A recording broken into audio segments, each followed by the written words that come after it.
강의 18번째 시간입니다. 18번째 시간, 오늘은 내가 그처럼 많이 알면 내 물음에 대답해 보아라 라는 제목으로 말씀 전합니다. 내가 그처럼 많이 알면 내 물음에 대답해 보아라 라는 제목으로 말씀 전합니다. 말씀 전하기에 앞서서 여러분들에게 아주 복음 중에 복음을 하나 좀 전하려고 합니다. 오늘부터 제가 설교를 아주 짧게 할 것입니다. 아주 짧게 할 거예요. 여러분들이 깜짝 놀랄 정도로 짧게 할 겁니다. 혹시라도 오해가 있을까봐 제가 미리 말씀을 드립니다. 또 목사가 설교를 짧게 하면은 목사가 변했다, 목사가 뭐 열정이 식었다, 설교 준비를 대충 했다 하는 분들도 분명히 있습니다. 그런데 설교를 짧게 하는 이유는 제가 최근에 정확하지는 않지만 우리 교회 몇 분이 제 설교가 너무 길어서 교회 나오기가 힘들다라는 이야기를 제가 들었습니다.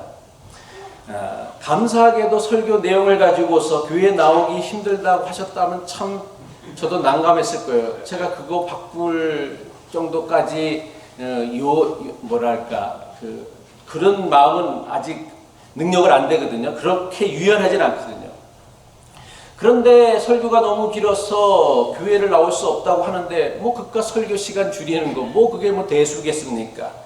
그래서 오늘부터 설교를 최대한 줄이도록 하겠습니다. 아마도 여러분 대부분은 짧아진 설교 시간이 너무 좋을 것입니다. 하지만 모든 분이 짧아진 설교가 마음에 들지는 않을 것입니다. 제 설교는 주제 설교가 아니라 강해 설교이죠. 그래서 성경 말씀을 이렇게 강해를 하다 보니까 그 강해하는 것이 시간이 필요하죠. 왜냐하면 내용도 길고 또 구절 하나를 설명을 해야 되니까 강해 설교이기 때문에 시간이 길었는데, 그러다 보니까 맥락이 중간중간 튈 수가 있을 것입니다.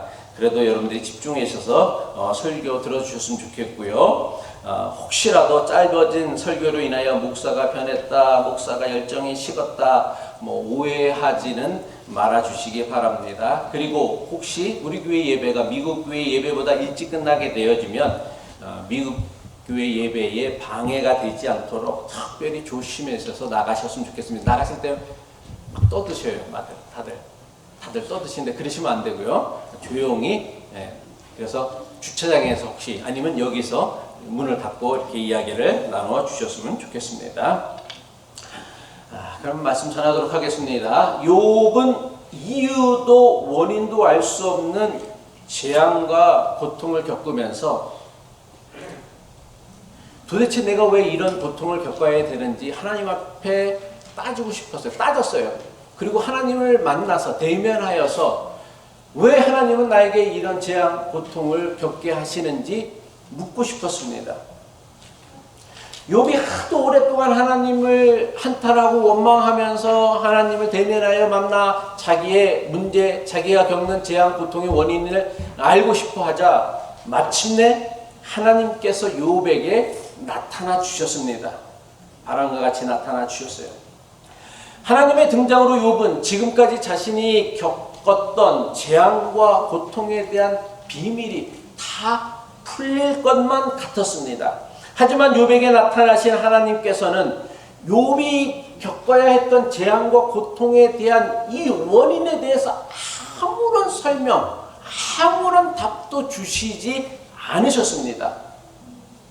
대답은커녕 오히려 욥에게 나타나신 하나님께서는 욥에게 폭풍과 같은 질문을 쏟아 부으셨습니다. 오늘 우리가 읽은 욥기의 말씀은 욥을 향해 쏟아 부으시는 폭풍과 같은 하나님의 질문입니다. 하나님께서는 욥에게 대장부처럼 허리를 질끈 물고서 내가 네게 묻는 것에 다 좀 대답해 보라고 말씀하시고는 욥에게 폭풍과 같은 질문을 쏟아 부으십니다. 그런데 막상 하나님께서 욥에게 물으시는 질문은 그 어느 것 하나도 욥이 제대로 대답할 수 없는 질문들 뿐이었습니다.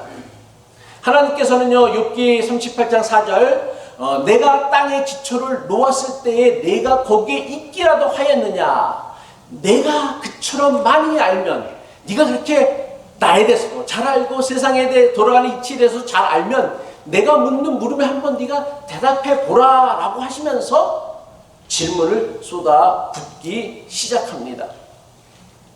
그러고 나서는 계속되는 욥기의 말씀은요, 하나님께서 욥에게 쏟아부으시는 폭풍과 같은 질문이에요. 그렇다면 하나님께서 욥을 향하여 폭풍과 같은 질문을 쏟아내시는 이유가 무엇일까요? 하나님께서는 정말 욥이 똑똑하고 또 모든 것을 다 알아서 욥이 무슨 생각을 하는지 또 욥이 알고 있는 지혜가 무엇인지를 듣기를 원하여서 욥에게 폭풍과 같은 질문을 쏟아 놓으신 걸까요? 아니요, 그렇지 않다는 것입니다. 하나님께서 욥에게 폭풍과 같은 질문을 쏟아 부으신 이유는 크게 두 가지가 있습니다. 첫 번째는 하나님께서는 욥이 대답할 수 없는 질문을 물으셨다고 했죠. 대답할 수 없는 질문을 통하여 욥에게 뭐를 깨닫게 하신 거예요? 네가 세상에 대해서 아는 것, 네가 하나님에 대해서 아는 것보다 모르는 것이 훨씬 더 많다라는 것을 깨닫게 하기 위함입니다. 이런 질문들이 사실은 욥으로 하여금 네가 하는 게 뭐가 있느냐라는 것을 깨닫게 하는 질문이시죠. 무엇이 땅을 버티고 기둥을 잡고 있느냐? 누가 땅에 주춧돌을 놓았느냐? 세상이 얼마나 큰지 짐작이나 할 수 있겠느냐? 이 모든 것을 알고 있다라면 어디 네 말 한번 내가 들어보자 라고 얘기하고 있어요. 빛이 어디에서 오는지 아느냐? 어둠의 눈이 어디에 있는지 아느냐? 욥이 대답할 수 없는 거, 알 수 없는 거죠. 욥은 지금까지 하나님에 대해서 자기가 다 안다라고 생각했고 세상 돌아가는 이치에 대해서 다 안다라고 생각을 했는데 하나님의 질문 앞에 그가 대답할 수 있는 게 하나도 없었다라는 거예요. 왜 하나님께서는 욥이 대답할 수 없는 질문을 하셨느냐? 욥으로 하여금 그가 아는 것보다 모르는 것이 훨씬 더 많다라는 것을 깨닫게 하기 위함이다라는 거예요. 둘째는 욥이 자신의 힘과 능력으로 해결할 수 있는 일보다 그렇지 못한 일이 인생에는 훨씬 더 많다라는 것을 깨닫게 하기 위함이다라는 것이죠. 욥기 38장 12절이죠. 내가 지금까지 살아오면서 내가 아침에게 명령하여 동이 트게 해본 일이, 이게 욥이 할 수 있는 일이 아니잖아요. 새벽에게 명령하여 새벽에 제자리를 지키게 한 적이 있느냐? 또 욥기 39장 19절로 20절 욥은 대답해 보아라. 말에게 강한 힘을 준 것이 너냐? 그 목에 휘날리는 갈기를 달아준 것이 너냐? 내가 말을 메뚜기처럼 뛰게 만들었냐? 사람을 두렵게 하는 그 위세에 당당한 콧소리를 네가 만들어주었네. 자기가 준 게 아니고 자기가 할 수도 없는 일이다라는 거예요. 왜 하나님께서는 이런 질문을 욥에게 하셨느냐? 욥이 할 수 있는 일보다 할 수 없는 일들이 그 인생에는 훨씬 더 많다라는 것을 깨닫게 하기 위함이다라는 거예요. 따라서 우리가 욥기를 통하여서 우리가 배워야 하는 가장 중요한 가르침은 뭐냐면, 사실 욥기 38장부터 40장까지 나오는 하나님의 질문 속에 욥기가 우리에게 주고자 하는 가장 중요한 메시지가 담겨져 있는데, 과연 그럼 우리는 이 질문 가운데 속에서 욥기를 통해 우리가 배워야 하는 가르침이 무엇이냐라는 거예요. 지금까지 욥기 강해를 듣고서도 이렇게 꼭 말하시는 분이 있어요. 욥처럼 고난을 잘 참고 견디면 나중에 갑절에 복을 받는다라고 자기만 생각하는 게 또 그것도 말까지 하는 사람들이 있어요. 그러면 제가 참 슬플 것 같아요. 그거 아니라고 지금 18주째 얘기를 하고 있는데 그렇게 얘기하고 있으면 제가 너무나 슬플 것 같아요. 욥기는요, 고난을 잘 참고 견디라는 교훈을 우리에게 주기 위하여 주신 말씀에, 욥과 같은 고난을 견딜 수 있는 사람이 세상에 누가 있겠어요? 아무도 없어요. 욥이니까 견딘 거지. 하나님 우리에게 그 고난을 참고 견디라고 주신 말씀이 아니다라는 거예요. 여러분은 자식 하나만 잃어도요, 교회 나오니 많이 하나님 뭐 그럴 수 있느냐 하면서 난리 치는데, 욥은 10자식을 잃었어요. 전 재산을 잃었어요. 여러분 사업 하나만 자꾸만 망한 것도 아니야. 조금만 불황만 돼도 여러분은 뭐예요? 난리가 나잖아. 근데 뭐 이걸 욥기를 읽으면서 욥과 같이 고난을 잘 참고 견디면 복을 받겠다라고 생각을 한다라면, 이건 욥기에 대한 매우 심각한 착각이고 오해예요. 하나님 우리에게 그런 것을 감당할 만하지만 여러분 감당하지 못해. 그걸요. 우리도 저도 감당하지 못하고요.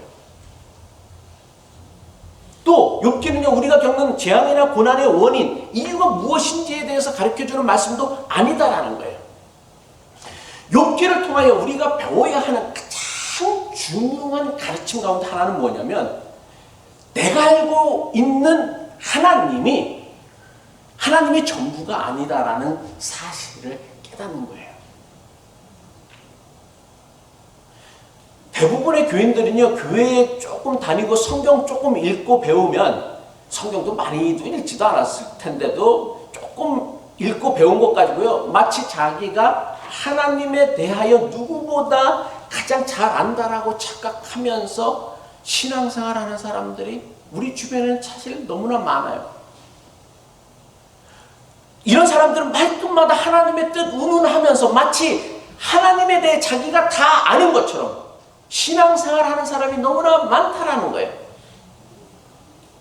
그런데요, 하나님이 인정하셨던 온전하고 흠이 없고 정직하여서 악에서 떠났다라는 그 욥조차도요, 하나님에 대해서 오해하고 착각을 했어요. 근데 우리는 너무나 많은 교인들이 자기가 마치 하나님에 대해서, 성경에 대해서 다 아는 것처럼 착각하며 신앙생활을 한다는 거예요. 책을 많이 읽거나, 정말 책을 많이 읽거나, 공부를 많이 한 사람, 저 같은 사람이 깨닫는 게 있어요. 저 같은 사람이 깨닫는 게 있어요. 그게 뭔지 아세요? 아, 내가 아는 게 집부로 아무것도 안 되는구나. 이게 별것 아니구나. 내가 아는 게 정말 아무것도 아니구나. 라는 걸 깨달아요. 그래서 요새 책을 제가 안 읽어요. 이게 집부로 아무것도 아니구나. 내가 아는 게. 난 다 아는 줄 알았는데 아무것도 아닌 거예요. 공부를 아주 많이 한 사람은요, 공부하면 할수록요, 뭘 깨닫냐면 내가 아는 것보다 모르는 것이 더 많구나라는 걸 깨닫는다고 합니다. 하지만 책 한 권만 읽은 사람이나 공부를 남들보다 아주 많이 하니, 조금 많이 한 사람들은요, 마치 자기가 세상의 전부를 다 알고 있느냐, 세상의 지식을 다 알고 있느냐 착각하면서 살아간다는 거예요. 이건 신앙생활도 마찬가지입니다. 제대로 된 신앙이라면요, 하나님에 대해서 우리가 알아가면 알아갈수록, 신앙의 연배가 깊어지면 깊어질수록 뭐를 깨달아야 되냐면, 아, 내가 하나님에 대해 아는 것이 너무나 없구나. 내가 여태까지 하나님에 대해서 매우 심각한 착각, 편견, 오해를 하고 있었구나를 깨닫게 되어져요. 왜? 하나님은요, 광대하시거든요. 하늘을 두루마리 삼고 바다를 먹물 삼아도 다 쓸 수 없는 그 하나님의 그 크심에 대해서 우리가 알고 있는 것은 너무나 작다라는 걸 깨닫게 되어진다라는 거예요. 그래서 제대로 된 신앙생활을 하는 사람일수록요, 전능하신 하나님 앞에 설 때마다 어떻게 되죠? 겸손해지는 거예요. 괜히 신앙생활에 겸손을 우리에게 요구하는 게 아니라, 왜? 뭔가를, 그러니까 공부를 정말 많이 한 사람들은요, 정말 겸손하게 되어져 있어요. 제가 최근에 그 다수의 수다라는 프로를 2편을 연달아 봤어요. 첫 번째 주에는 한국에서 그나마 제일 잘 나가는 의사들이 나와서 수다를 떠는 거예요. 얘기를 하는 거였고, 두 번째 편에는 법의학자들은 뭐냐면 죽은 사람들, 똑같은 의사인데 죽은 사람들을 부검하고 그들을 이렇게 사망의 원인, 그런 것을 살피는 사람들이 나와, 똑같은 의사들이 두 주 연달아 나와서 하는 대화를 보는데, 첫 번째 주 그 의사들이 나와서 대화를 하는 이야기를 들으면서 제가 참 거부감을 느꼈어요. 그들이 말 한마디 한마디에 내가 세상에서 제일 잘 나가는 엘리트 의사다라는 그 자부심으로 아주 꽉 차 있었어요. 돈도 잘 벌고 명예도 있고, 그리고 내가 그 분야에서 최고라는 어떤 그런 엘리티즘이 느껴져서 너무 사실은 보면서 거부감이 느껴졌어요. 근데 두 번째 주에 사람들의 죽음을 다루는 법의학자들이 나왔는데, 그들은요, 월급을 처음 받았는데 50만 원이래. 내가 갔더니만. 그리고 똑같은 의대 공부를 했는데 그 길을 선택하고, 소명에 의해서 선택을 했겠죠. 소명에 의해서 선택을 하고 그 길을 했는데, 그분들이 얘기하는데, 확실히 다르더라고요. 그 말끝 하나하나에 삶에 대한 존경과 생명에 대한 존경이 있고요. 그래서 죽은 사람을 그 시체, 바디라고 하지 않고 죽은 환자라고 하더라고요. 생명을 정말 죽음을 다루는 사람일수록 더 생명을 소중하게 여기고 그리고 누구보다 더 겸손하다는 걸 느꼈어요.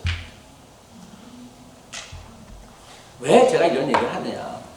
제대로 된 신앙인이라고 한다면 우리는요, 신앙생활 하면 할수록요, 교만해질 수가 없어요. 교만해진다는 것은 벌써 우리 신앙에 문제가 있는 거예요. 얼마 전 우리 교회 성도님 한 분이 저에게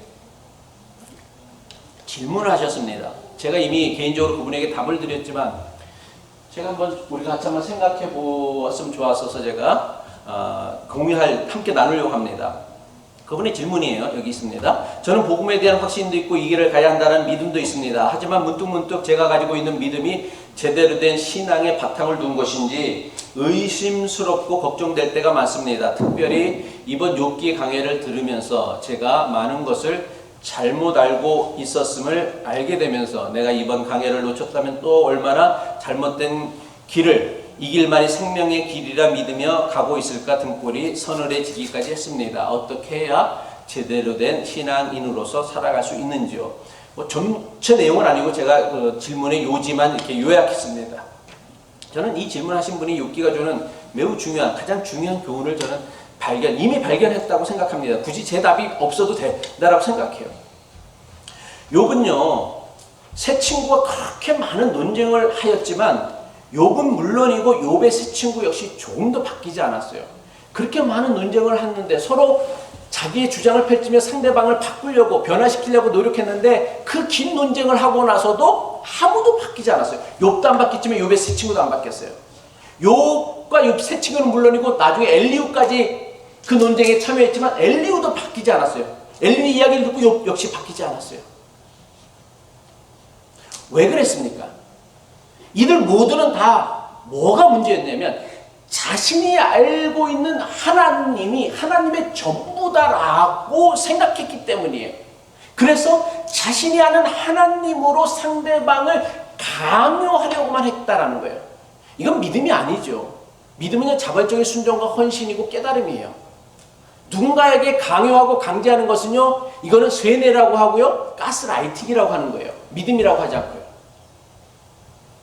인간이 전능하신 하나님에 대해서 아는 것은요, 바닷가의 모래알보다도 더 작다라는 거예요. 우주가 바닷가의 모래알보다 더 많은 행성으로 이루어졌대잖아요. 근데 우리는 그 행성 가운데 지구도 다 알지 못해. 지구는 그냥 우리가 사는 이 동네도 다 알지 못하니까. 따라서 우리가 가진 하나님에 대한 믿음이나 생각은요, 결코 완전하지 않습니다. 완전하기는 그냥 턱없이 부족해요. 하지만 우리 대부분은 하나님에 대한 자신의 믿음이 틀릴 수 있다는 사실에 대해서 좀처럼 인정하지 않는다라는 거예요. 우리가 하나님 앞에 설 때마다 우리는 뭐를 깨달아야, 내가 하나님 앞에 대해서 오해했구나를 깨달아야 되는 건데, 하나님의 이름을 이용하고 하나님의 명성을 이용하여서 자기 신념을 마치 하나님의 뜻인 양 둔갑시키는 귀신과 같은 능력을 가지고 있다는 거예요.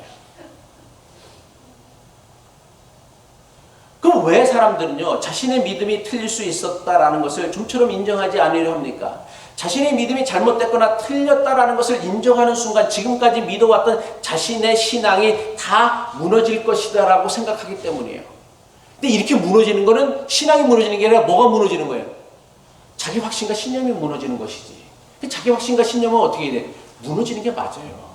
그리고 그것을 하나님에 대한 믿음으로 우리가 채워야 되는데, 우리는요, 자기 확신과 신념을 만약에 자기가 잘못됐다는 걸 인정하면 자기 확신과 신념이 다 무너져서 신앙도 흔들려질 것이라는 거예요. 아니요, 그렇지 않아요.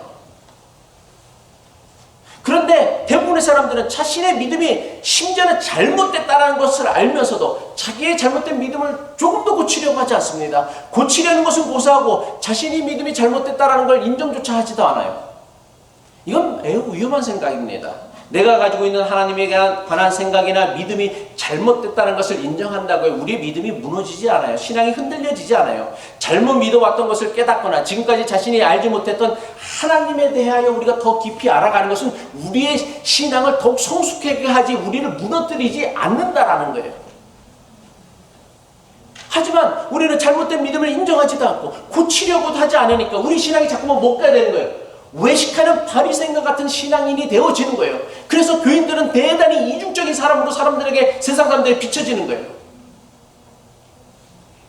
뭘 그렇게 거룩한다라는 것은 제가 얘기했지만 정직한 거예요. 하나님 앞에요.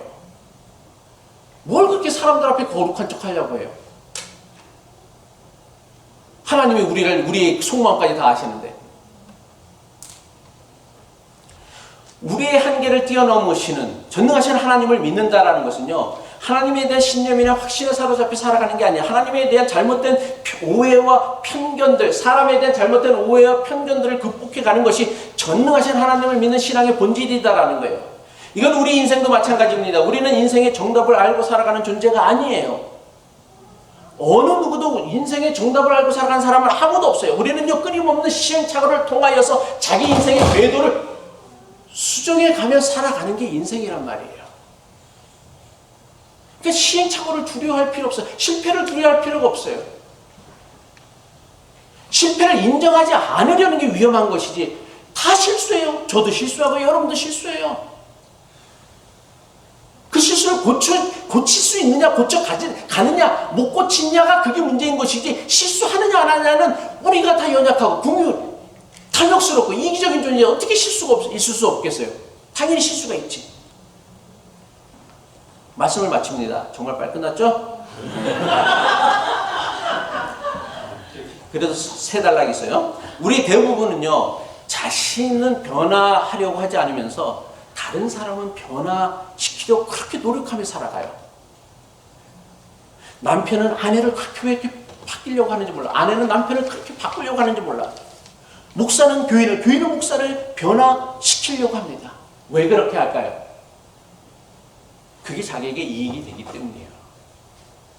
말로는 내가 너를 사랑해서 당신을 바꾸려고 한다라고 얘기를 하지만 그게 뭐예요? 자기에게 이익이 되기 때문이에요.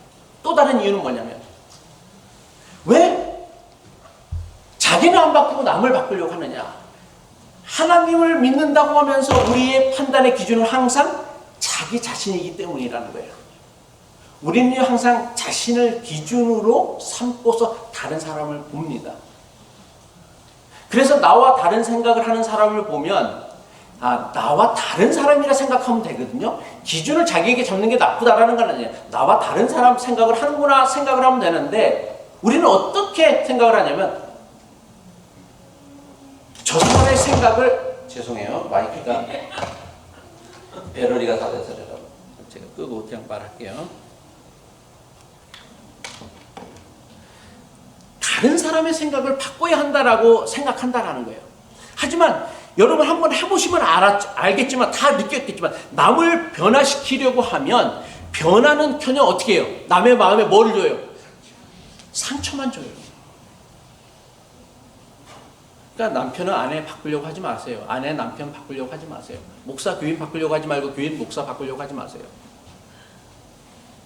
변화 안 돼요. 그걸 통해서요. 상처만 주고요. 그리고 변하지 않는 것을 보면서 자기도 상처받을 가능성이 훨씬 더 커요. 내가 이렇게 노력했는데, 뭘 노력을 했는지 모르겠지만, 이렇게 노력했는데 네가 이렇게 안 바뀌냐?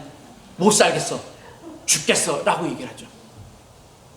하나님을 믿는 믿음은요, 다른 사람을 변화시키려고 노력하는 게 아닙니다. 자기 자신을 변화시키려고 애쓰는 것, 이게 하나님을 믿는 믿음이에요. 정말 여러분들이 누군가를 변화시키고 싶다라면 가장 먼저 누구를 변화시켜야 돼요? 예? 자기 자신이에요. 나를 변화시켜야 되는 거예요. 누군가를 변화시키고 싶다. 내 남편을 변화시키고 싶다. 내 아내를 변화시키고 싶다. 목사를 변화시키고 싶다. 교인을 변화시키고 싶다. 그러면 누가 먼저? 자기가 먼저 변화되어져야 한다라는 거예요. 내가 변하지 않으면서 남을 변화시킬 수 있는 길은 세상 그 어디에도 없음을 깨닫는 저와 여러분 되어주시길 주님의 이름으로 간절히 축복합니다. 질문